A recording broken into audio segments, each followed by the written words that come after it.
بسم الله الرحمن الرحيم إنما جزاء الذين يحاربون الله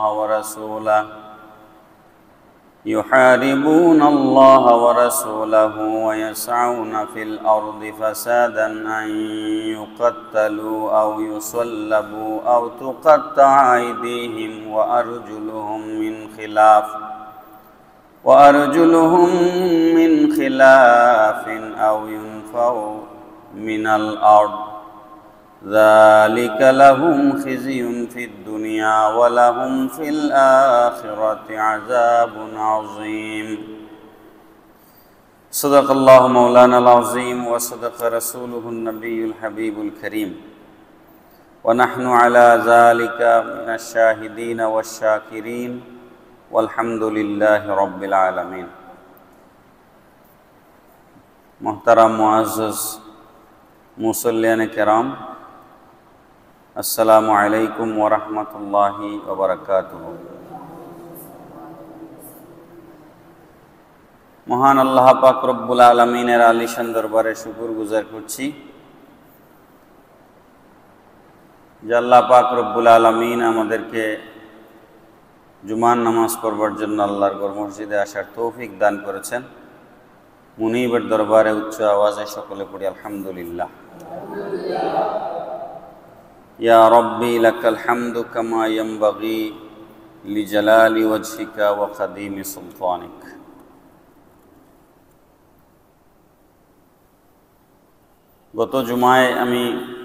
গত দুই জুমায় আমি রাসূল করিম সাল্লাল্লাহু তাআলা আলাইহি ওয়াসাল্লামের আগমনের আগে মক্কাতুল মুকাররমার যে অবস্থা ছিল, পারিপার্শ্বিক সামাজিক ধর্মীয় অবস্থা, সেগুলোর উপরে আমি কিছু কথা বলেছিলাম। সার্বিক পরিস্থিতি বিবেচনায় আজকে আমি অন্য একটা প্রসঙ্গে একটু আলোচনা করব ইনশাআল্লাহ। কুরআনুল কারীমের সূরা মায়েদার 33 নম্বর আয়াতে কারীমা আপনাদের সামনে তেলাওয়াত করেছি। এই আয়াতে কারীমার আলোকে একটু কথা বলবো। আমরা যদি আমাদের জীবন পরিচালনার ক্ষেত্রে, আমাদের রাষ্ট্র পরিচালনার ক্ষেত্রে, আমাদের সমাজ বিনির্মাণের ক্ষেত্রে আমরা যদি কোরআন এবং হাদিসকে আমাদের সামনে রাখতে পারি, তাহলে পৃথিবীর অন্য কোনো মানুষের আদর্শ, নিয়ম কানুন আমাদের অনুসরণ করার কোনো প্রয়োজন পড়ে না।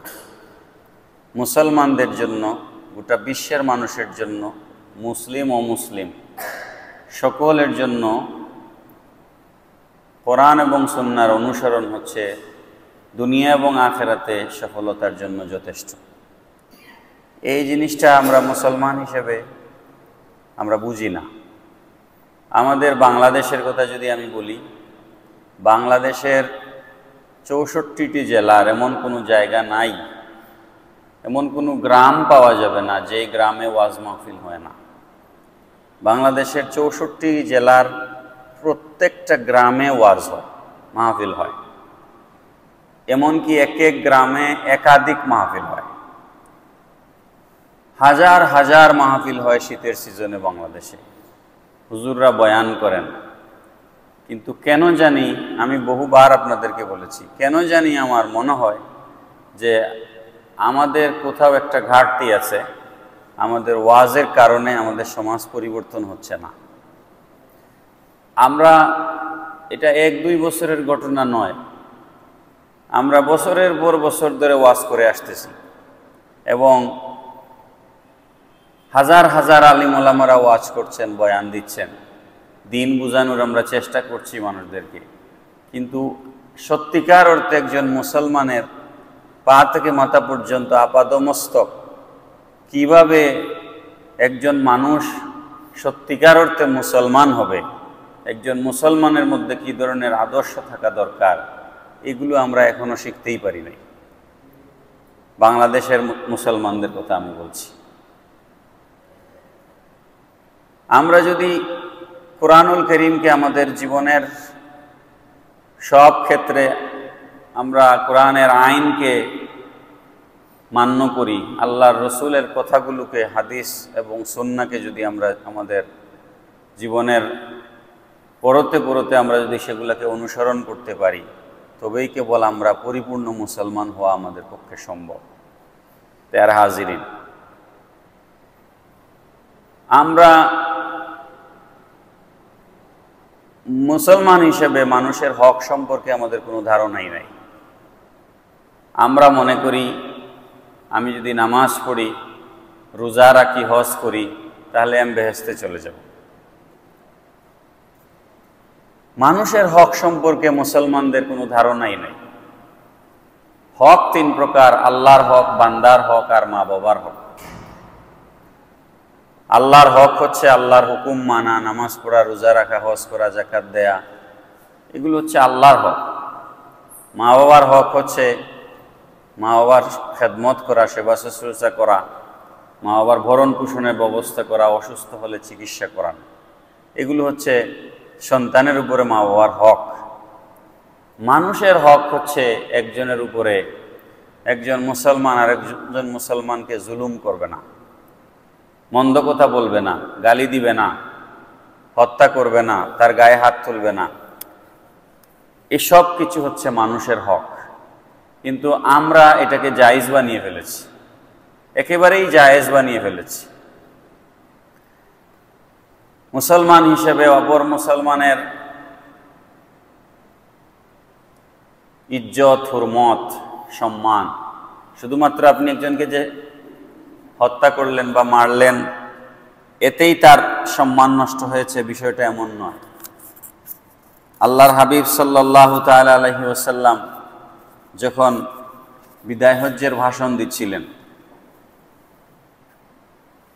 আপনারা তো এটা জানেন, রসুল করিম সাল্লাল্লাহু আলাইহি ওয়াসাল্লামের প্রত্যেকটা কথা, আল্লাহর রসুল যা বলে গেছেন প্রত্যেকটা কথা রেকর্ড আছে। একটা শব্দও সাহাবায়ে কেরাম মিস করেন নাই, প্রত্যেকটা কথা রেকর্ড আছে। এগুলাকে আমরা হাদিস বলি। বিদায় হজ্জে আল্লাহর রসুল সাল্লাল্লাহু তাআলা আলাইহি ওয়াসাল্লাম যখন লক্ষাধিক সাহাবীদের সামনে ভাষণ দিচ্ছিলেন, তখন নবীজি বলেছিলেন, ইয়া আইয়ুহান নাস, হে মানব মণ্ডলী, ইন্নী লা আরানি ওয়া ইয়্যাকুম নাজতামিউ ফি হাযিহিল মাজলিসি আবাদা। হতে পারে আজকের এই মজলিসের পরে আর কোনোদিন আমরা একত্রিত হব না। সুবহানাল্লাহ, আর কোনোদিন আমরা একত্রিত হব না। অর্থাৎ আল্লাহর রসুল বিদায়ের ইঙ্গিত দিলেন। তারপর নবীজি অনেকগুলো কথা বলেছেন। বিদায় হজ্জের ভাষণ বেশ লম্বা। যেটা খুবই গুরুত্বপূর্ণ কথা সেটা আমি আপনাদেরকে বলছি। নবীজি বলেছেন, ইন্না দিমাআকুম ওয়া আমওয়ালাকুম ওয়া আ'রাদাকুম হারামুন কালাইকুম কাহুরমাতি ইয়াউমিকুম হাযা ফি বালাদিকুম হাযা ফি শাহরিকুম হাযা। আল্লাহর হাবিব সাল্লাল্লাহু তাআলা আলাইহি সাল্লাম বলছেন, ইন্না দিমাআকুম, নিশ্চয় তোমাদের রক্ত, রক্ত মানে জীবন, রক্ত মানে জীবন, ওয়া আমওয়ালাকুম, তোমাদের সম্পদ, ওয়া আ'রাদাকুম, তোমাদের ইজ্জত, তোমাদের সম্মান, হারামুন, পবিত্র, এখানে হারাম মানে পবিত্র, আলাইকুম কাহুরমাতি ইয়াউমিকুম হাযা, আজকের এই আরাফাতের দিন তোমাদের কাছে যেমন পবিত্র, ফি বালাদিকুম হাযা, এই শহর মক্কাতুল মুকাররমা তোমাদের কাছে যেমন পবিত্র, ফি শাহরিকুম হাযা, এই হজের মাস তোমাদের কাছে যেমনভাবে পবিত্র, আরেক ভাইয়ের জীবন, সম্পদ এবং সম্মান তোমাদের কাছে ঠিক তেমনভাবে পবিত্র। পড়েন সুবহানাল্লাহ। আল্লাহর হাবিব সাল্লাল্লাহু তাআলা আলাইহি ওয়াসাল্লাম বলেছেন, ওয়াসাতালকাউনা রাব্বাকুম, অচিরেই তোমরা সবাই আমরা আমাদের রবের কাছে মিলিত হব, অচিরেই আমরা সবাই রবের কাছে ফিরে যাব। ফায়াসআলুকুম আন আমালুকুম, ওখানে যাওয়ার পর দুনিয়াতে তুমি কি করেছিলে পাই পাই করে আল্লাহ রাব্বুল আলামিন তোমার কাছ থেকে হিসাব নেবেন। সুতরাং আমরা যদি এই বিষয়টাকে আমাদের সামনে রাখি, আমরা মানুষের হকের কথা বলছি। মানুষের হক, পৃথিবীতে বহু জায়গা, বহু সিটি আল্লাহ পাক আমার ঘুরবার তৌফিক দিয়েছেন। ফিলিস্তিনে মুসলমানদের উপর যে নির্যাতন হচ্ছে, এই নির্যাতনের বিপক্ষে সারা পৃথিবীতে আন্দোলন হয়েছে। আমেরিকার বিভিন্ন ইউনিভার্সিটির ছাত্ররা ফিলিস্তিনিদের পক্ষে দাঁড়াইছে, আপনারা এগুলো মিডিয়াতে দেখেছেন। ফিলিস্তিনের পক্ষে দাঁড়ায় নাই এরকম পৃথিবীর কোনো রাষ্ট্র নাই।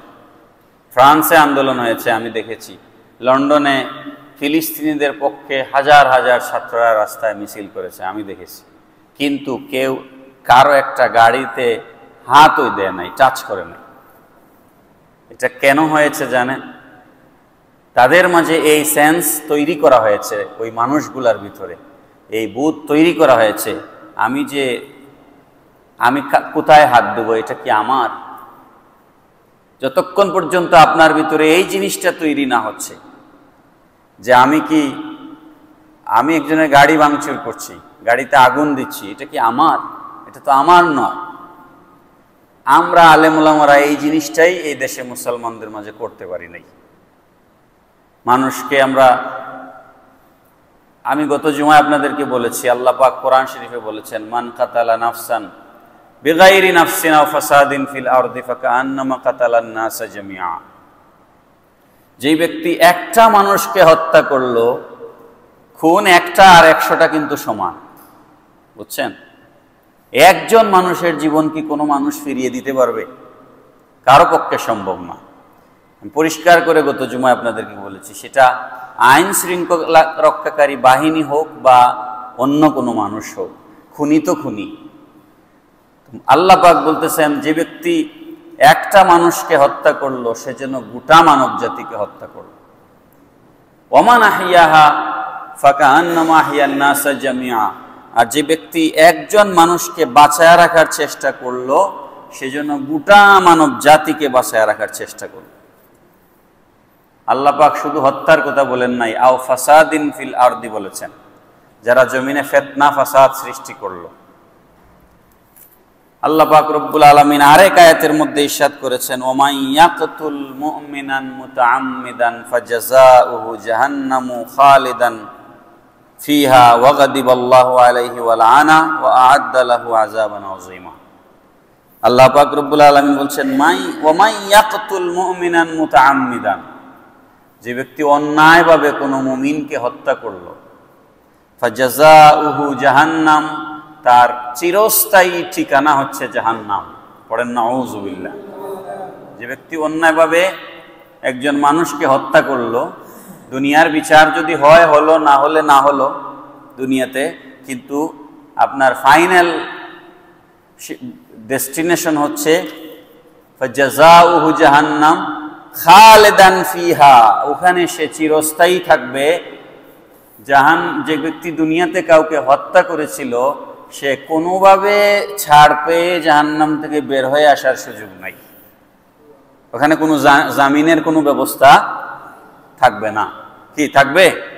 জামিনের কোনো ব্যবস্থা থাকবে না। ফাজাযাউহু জাহান্নাম খালিদান ফিহা ওয়া গাদিবাল্লাহ, আর আল্লাহ তার উপরে মারাত্মকভাবে রাগান্বিত। আল্লাহ যদি রাগ হন তাহলে কি হবে বুঝতেছেন?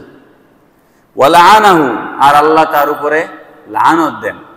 ওয়া আ'আদ্দা লাহু আযাবান আযীমা, আর তার জন্য আল্লাহ জাহান্নামে মহাশাস্তি রেখেছেন। পড়েন নাউযুবিল্লাহ। আমরা যারা জমিনে শান্তি চাই, আর শান্তি সবাইকে চাইতে হবে, দেখুন আইন করে, শুধুমাত্র আইন দিয়ে মানুষকে শৃঙ্খলিত রাখা এটা সম্ভব নয়। যতক্ষণ পর্যন্ত মানুষের অন্তরের মধ্যে আপনি নৈতিকতা প্রতিষ্ঠা করতে না পারবেন। একজন মানুষ আইনের ভয়ে লুট করলো না, আর আইন যখন নাই, রাস্তায় যখন পুলিশ নাই, আর্মি নাই, তখন লুটতরাজে লেগে গেল। আপনি কি মনে করেন আইন যখন ছিল, সে যখন লুট করে নাই, সে ভালো মানুষ ছিল? না, সে তো সুযোগ পায় নাই, সে সুযোগ পায়নি, চুরি করবার সুযোগ পায়নি। এই জন্য আমরা এমন একটা সমাজ প্রতিষ্ঠা করা দরকার, এমন যে মানুষ আল্লাহর রসুল তৈরি করে গিয়েছিলেন, যেই এমন একটা সোনার মানুষের একটা সমাজ আল্লাহর রাসূল তৈরি করে গিয়েছিলেন, যাদের নাম হচ্ছে সাহাবায়ে কেরাম। যাদের নাম কি? সাহাবায়ে কেরাম। আল্লাহর রাসূল সাহাবায়ে কেরামদেরকে এমনভাবে গড়ে তুলেছিলেন যে মরুভূমির মাঝখান দিয়ে রাতের বেলা একা একা একজন ষোড়শী সুন্দরী মেয়ে যদি হেঁটে যায়, তার চরিত্রের উপরে, তার ইজ্জতের উপরে কোনো আঘাত আসে না, এমন একটা সমাজ আল্লাহর রাসূল সাহাবায়ে কেরামকে দিয়ে প্রতিষ্ঠা করেছিলেন। পড়েন সুবহানাল্লাহ। সুতরাং আমরা এমন সোনার মানুষ দরকার, যদি আপনি সমাজে শান্তি চান, পৃথিবীতে যদি আপনি শান্তি চান, তাহলে ভেতর থেকে আপনার ভেতরের আমূল, ভেতরের মানুষটার পরিবর্তন করতে হবে। বাহ্যিক লেবাস পরিবর্তন দিয়ে সমাজ পরিবর্তন হবে না। আল্লাহ পাক রব্বুল আলামিন তার হাবিব সাল্লাল্লাহু তাআলা আলাইহি ওয়াসাল্লামকে জমিনে পাঠিয়েছেন। রসুলের মধ্যে যতগুলো গুণাবলী ছিল, আল্লাহর রসুলের গুণাবলীগুলোর মধ্যে একটা গুণ আল্লাহ কোরআন শরীফে বর্ণনা করেছেন, যেটা প্রাসঙ্গিক, আমি এখানে আপনাদের সামনে বলছি। সূরা আলে ইমরানের 159 নম্বর আয়াত। আল্লাহ পাক রব্বুল আলামিন বলছেন, ফাবিমা রাহমাতিম মিনাল্লাহি লিনতা লাহুম ওয়ালাউ কুনতা ফাজ্জান গালিজাল কলবি লানফাদ্দু মিন হাওলিক। আল্লাহর হাবিব আল্লাহ পাক রব্বুল আলামিন বলছেন, ফাবিমা রাহমাতিম মিনাল্লাহি লিনতা লাহুম, আল্লাহর দয়ায়, আল্লাহর অনুগ্রহে ইয়া রাসূলুল্লাহ সাল্লাল্লাহু আলাইহি ওয়াসাল্লামা আপনি নরম হৃদয়ের অধিকারী ছিলেন। পড়েন সুবহানাল্লাহ। রসুলের এখানে একটা গুণ বর্ণনা করেছে, রসুলের অন্তর কোমল। রসুলের অন্তর কি? কোমল, নরম। আল্লাহ পাক বলতেছেন, আল্লাহর রহমতে আপনি নরম দিলের, রহম দিলওয়ালা ছিলেন, আপনি কোমল হৃদয়ের অধিকারী ছিলেন।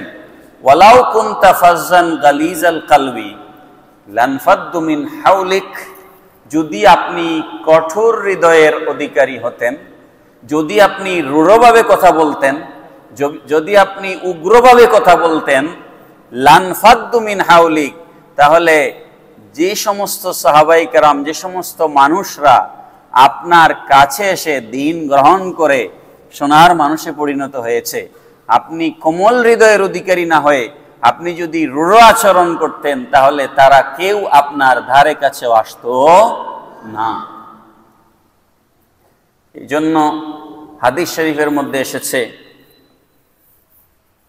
আম্মাজান আয়েশা সিদ্দিকা রাদিয়াল্লাহু তাআলা আনহাকে আল্লাহর রাসূল সাল্লাল্লাহু তাআলা আলাইহি ওয়াসাল্লাম একবার বলছেন, ইয়া আয়েশা ইন্নাল্লাহা রাফিকুন, নিশ্চয় আল্লাহ পাক রফিক। আল্লাহ কি? রফিক। রফিকের একটা অর্থ হচ্ছে কোমল, নরম হৃদয়ওয়ালা। ইন্নাল্লাহা রাফিকুন, নিশ্চয় আল্লাহ পাক হচ্ছেন রফিক। ইউহিব্বুর রিফকা, আল্লাহ কোমলতাকে ভালোবাসেন। পড়েন না সুবহানাল্লাহ। আল্লাহ কোমলতাকে ভালোবাসেন নাকি উগ্রতাকে ভালোবাসেন? আল্লাহ কোমলতাকে ভালোবাসেন। ওয়া ইউতি আলার রিফক, আর যারা কোমল হয়, কোমলতার উপরে আল্লাহ পাক রব্বুল আলামিন দান করেন, দয়া করেন। পড়েন না সুবহানাল্লাহ। মা লা ইউতি আলাল উনফি, কঠোর হৃদয়ের মানুষের উপরে আল্লাহর দয়ার হাত প্রসারিত হয় না।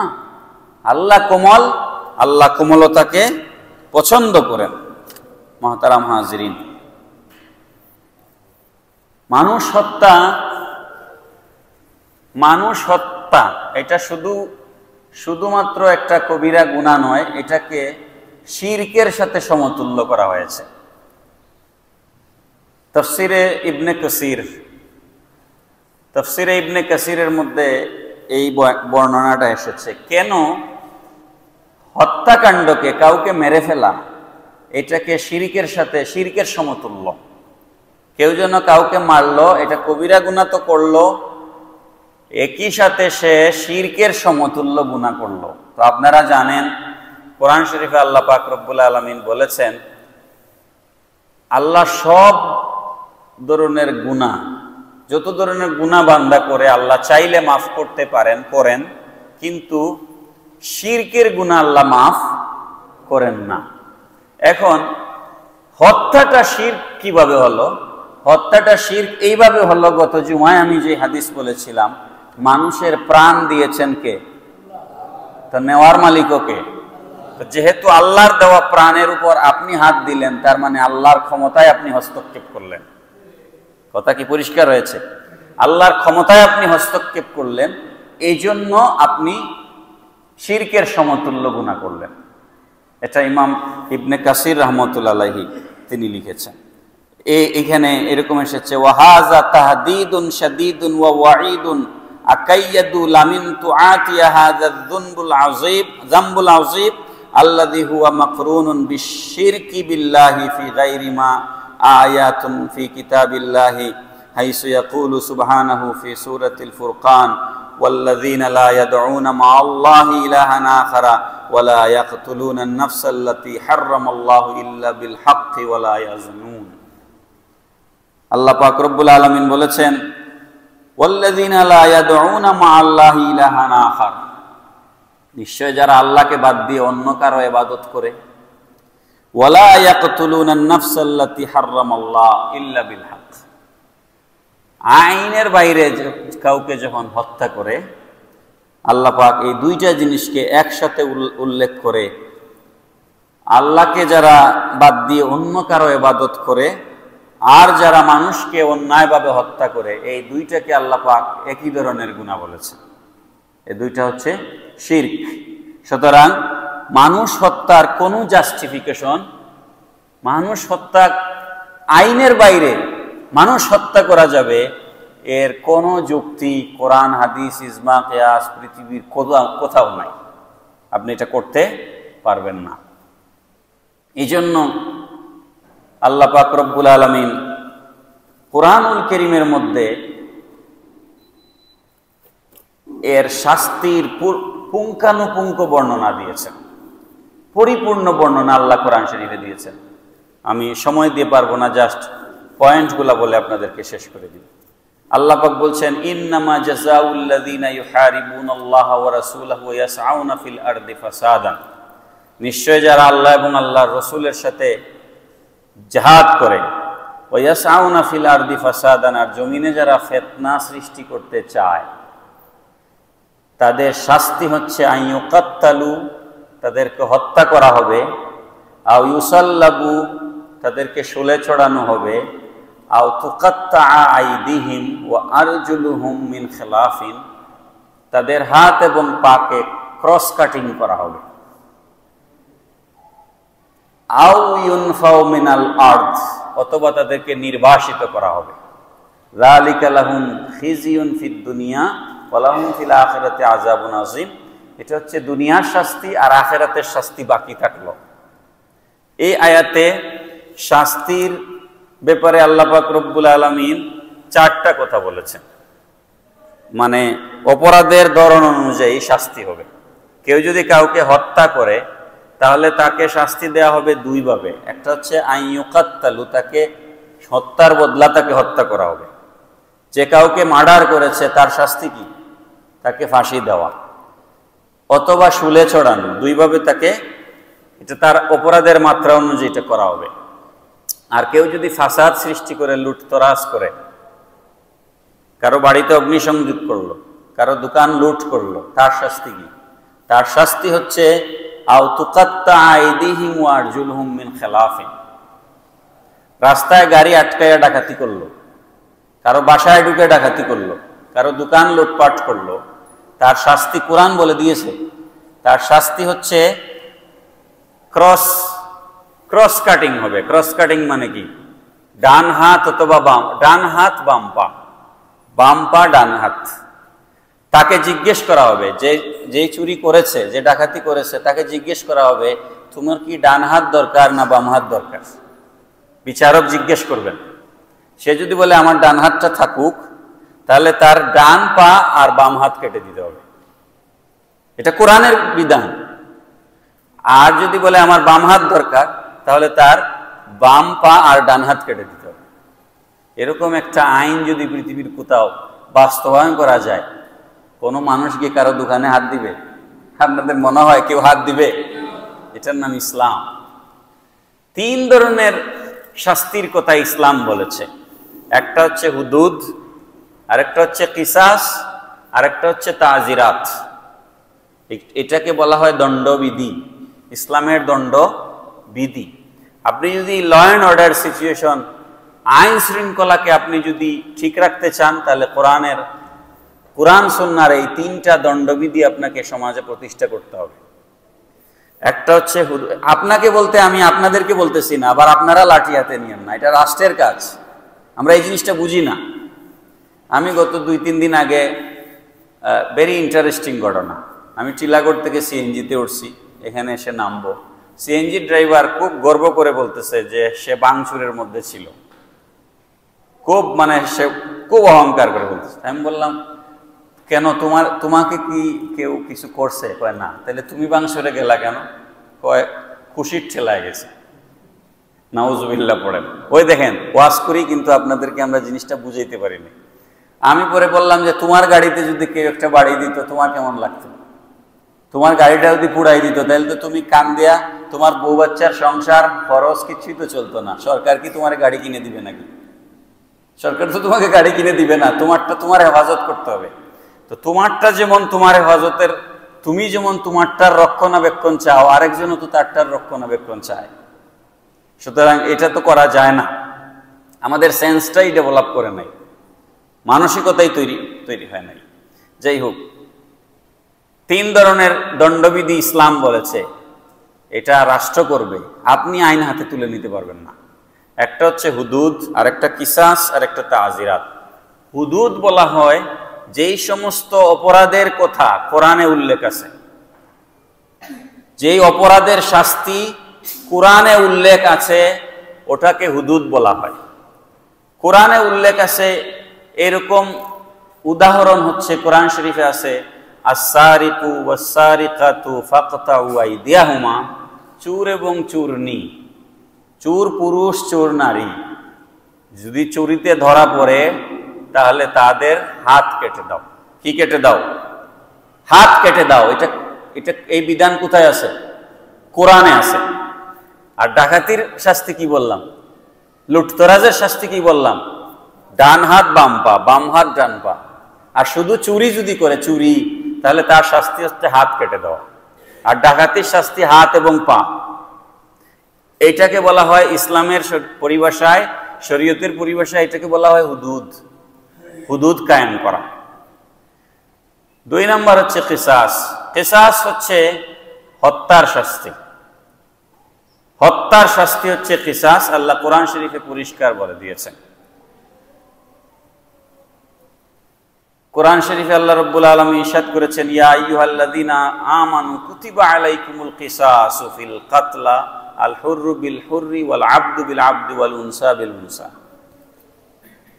ইয়া আইয়ুহাল্লাযীনা আমানু কুতিবা আলাইকুমুল কিসাস, হে ঈমানদারগণ, আল্লাহ পাক তোমাদের উপরে কিসাস ফরজ করে দিয়েছেন। কিসাস ফরজ কি? যেই মানুষটা যাকে হত্যা করেছে, রাষ্ট্রের দায়িত্ব হচ্ছে ওই হত্যাকারীকে খুঁজে বের করে তাকে ফাঁসির কাস্টে ঝোলানো। এইটাকে ইসলামী শরীয়তে, কোরআনের ভাষা, এটাকে বলা হয় কিসাস। এখানে একটা খুবই ইন্টারেস্টিং কথা আছে, ওয়ালাকুম ফিল কিসাসি হায়াতুন ইয়া উলিল আলবাবি লাআল্লাকুম তাত্তাকুন। আল্লাহ পাক বলছেন, হে মুত্তাকিগণ, তোমরা যারা আল্লাহকে ভয় করো, কিসাসের মধ্যে তোমাদের জন্য জীবন রয়েছে। এই কথাটা একটু বুঝতে হবে। কিসাসের মধ্যে জীবন কিভাবে? কিসাস কি? একটু আগে বললাম, কিসাস হচ্ছে কেউ খুন করেছে, তার শাস্তি হচ্ছে যে খুনি তাকে ফাঁসি দেওয়া। তাকে কি করা? ফাঁসি দেওয়া। এটা হচ্ছে কিসাসের শাস্তি। তাহলে যাকে ফাঁসি দেওয়া হলো সে তো মরেই গেল, তাইলে কিসাসের মধ্যে জীবন আছে আল্লাহ পাক বললেন, এই কথাটা তো বুঝে আসলো না। এটা বুঝে আসার জন্য একটু খেয়াল করুন। যদি কিসাসের বিধান রাষ্ট্রে প্রতিষ্ঠা করা যায়, আরেকজন মানুষের হত্যার শাস্তি হিসাবে আরেকজনকে যদি ফাঁসি দেওয়া যায়, এরকম যদি ঘটনা একটার পর একটা ঘটতে থাকে, কয়েকটা বিচার যদি এরকম বিচার বিভাগ স্বাধীন হয়ে যদি কয়েকটা বিচার এরকম প্রতিষ্ঠা করতে পারে, ওই সমাজে আর কোনো মানুষ কাউকে হত্যা করার চিন্তা করবে? কাউকে হত্যা করার চিন্তা করবে না। এই কারণে আল্লাহ পাক বলেছেন কিসাসের মধ্যে জীবন রয়েছে, তোমরা যদি কিসাস কায়েম করতে পারো তাহলে সমাজ থেকে হত্যা বন্ধ হয়ে যাবে। বড় করে বলেন সুবহানাল্লাহ। তো যাই হোক, সময় তো নাই, শেষ করব কথা। এখন আমাদের দায়িত্ব আছে। আমি গত জুমায় আপনাদেরকে বলেছিলাম আবু বকর সিদ্দিক রাদিয়াল্লাহু তাআলা আনহু অত্যন্ত নরম হৃদয়ের মানুষ ছিলেন, কিন্তু কাফের মুশরিকদের মোকাবেলায় তিনি অত্যন্ত শক্ত ছিলেন। সিদ্দিক আকবর রাদিয়াল্লাহু আনহু কঠোর হাতে ভণ্ড নবী মুসাইলামাতুল কাজ্জাবকে দমন করেছিলেন। সিদ্দিক আকবর রাদিয়াল্লাহু তাআলা আনহু জিহাদের ময়দানে গিয়েছেন। ইমাম তিরমিজি শরীফে হাদিসটা উল্লেখ করেছেন, নাহা আবু বকরিন আস-সিদ্দিক আন ইয়াকতা শাজারান মুসমিরান আও ইউখাররিবা আমিরান ওয়া আমিলা বিযালিকাল মুসলিমুনা বা'দা।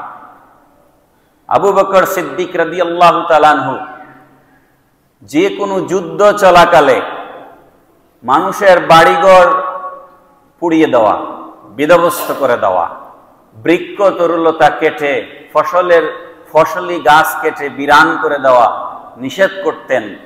ওয়া আমিলা বিযালিকাল মুসলিমুনা বা'দা। আর আবু বকর সিদ্দিকের পরে যারা মুসলমান শাসক জমিনে এসেছেন তারা সবাই সিদ্দিক আকবরের এই নীতি অনুসরণ করেছেন। পড়েন সুবহানাল্লাহ। ইমাম মুসান্নিফ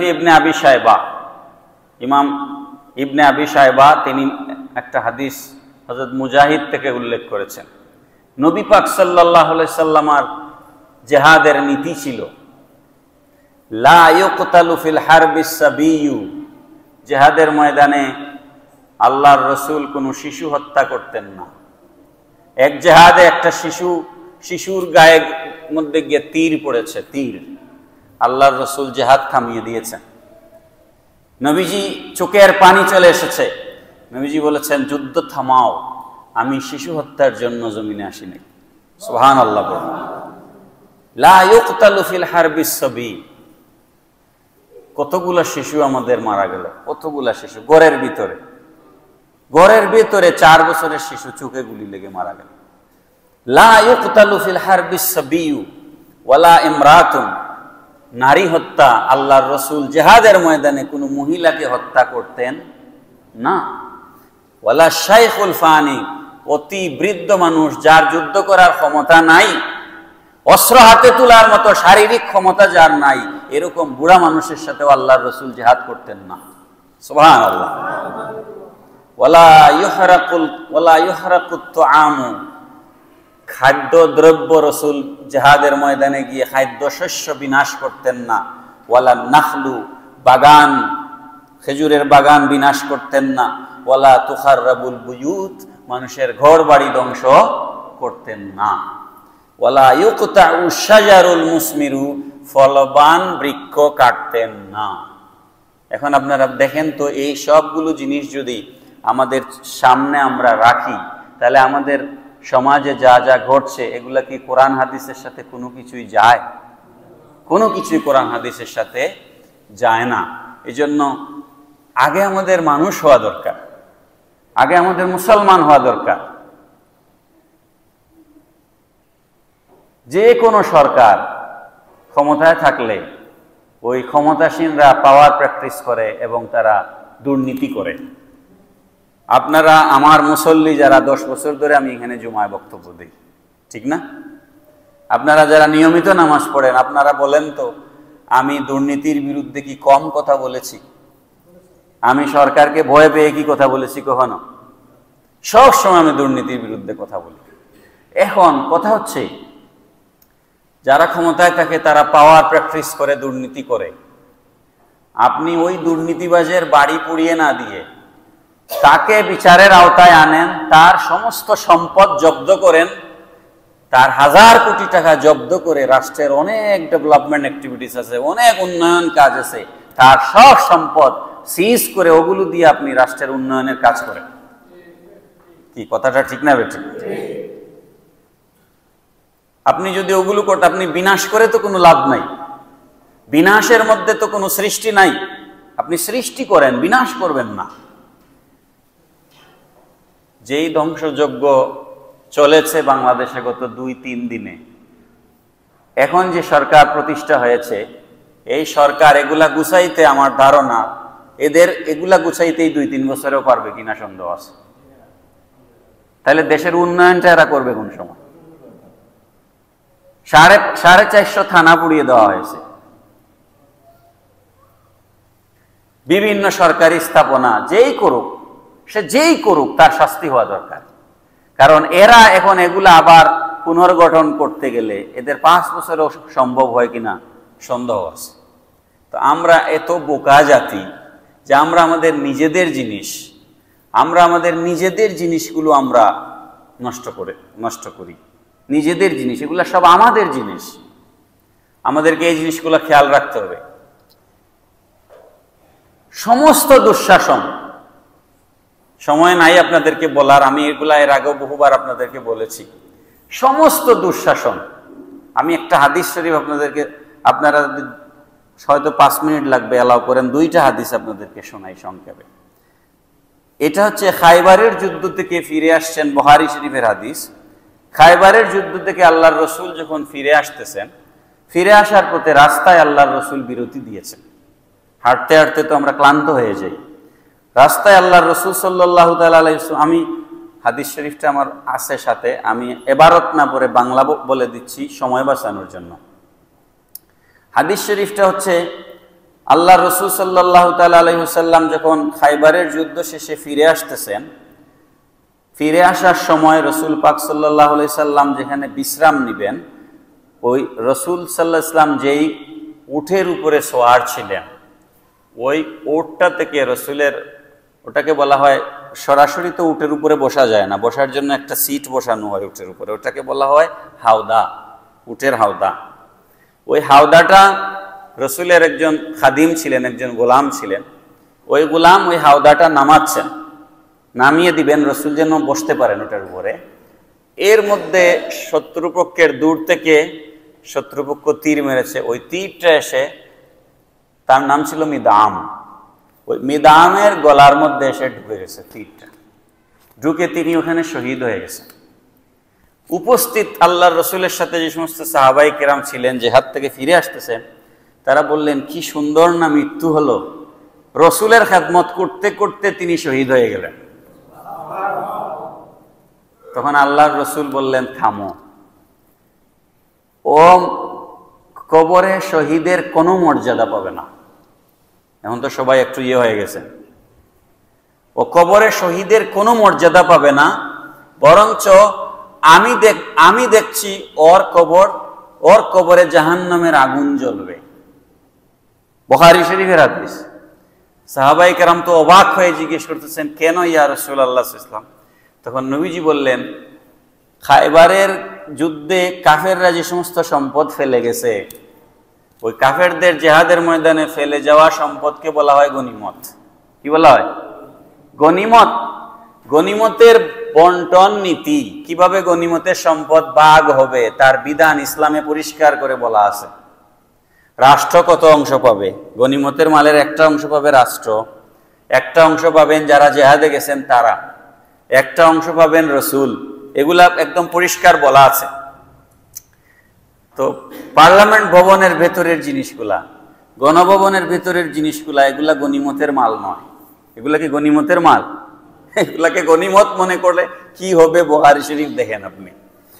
তখন আল্লাহর রাসূল সাল্লাল্লাহু আলাইহি ওয়াসাল্লাম বললেন, গনিমতের মাল বন্টনের আগেই মিদাম একটা কম্বল বা একটা চাদর চুরি করেছে। আমি এখনো গনিমতের মাল বন্টন করি নাই, তার আগেই সে এখান থেকে একটা কম্বল চুরি করে ফেলেছে। এই কম্বলটা তার জন্য জাহান্নামের আগুন হবে। পড়বেন না নাউজুবিল্লাহ? তাহলে রসুলের খেদমত করে শহীদ হওয়ার পরেও সে জাহান্নামী। কারণ কি? রাষ্ট্রের সম্পদ আত্মসাৎ করা। কারণ কি? রাষ্ট্রের সম্পদ। এর পরের কথা আল্লাহর রসুল কি বলেছেন শুনেন। এরপরে নবী পাক সাল্লাল্লাহু তাআলা আলাইহি ওয়াসাল্লাম বলছেন, মনে রাখো, ও না, এই কথা যখন আল্লাহর রসুল বলেছেন, এই কথা শোনার পর একজন সাহাবী তার পকেট থেকে কিংবা তার বাড়ি থেকে দৌড়ে গিয়ে একটা স্যান্ডেলের ফিতা নিয়ে এসেছেন। এনে বলছেন, ইয়া রাসূলুল্লাহ, আমার ভুল হয়ে গেছে, আমি এই স্যান্ডেলের ফিতাটা আপনাকে না বলে নিয়ে গেছিলাম।